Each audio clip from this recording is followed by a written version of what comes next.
இந்த நாள் கர்த்தருடைய வார்த்தை எபிரேயர் 11ஆம் அதிகாரம் 8ஆம் வசனத்தை வாசிக்க கேட்போம். அழைக்கப்பட்ட பொழுது கீழ்ப்படிந்து தன் போகும்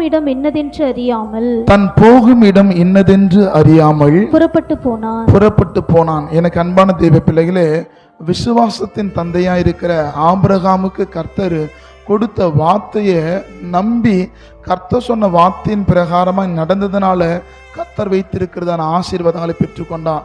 இன்றைக்கு கர்த்தர் உங்களுக்கு கொடுத்து இருக்கிறதான வாக்குத்தத்தங்களை நீங்க விசுவாசித்து நடந்தீங்கன்னு சொன்னா, அந்த வார்த்தையின்படி கீழ்ப்படிவீர்கள் என்று சொன்னா, அந்த கீழ்ப்படிதலுடைய மேன்மையை நிச்சயமா நீங்க பார்ப்பீங்க.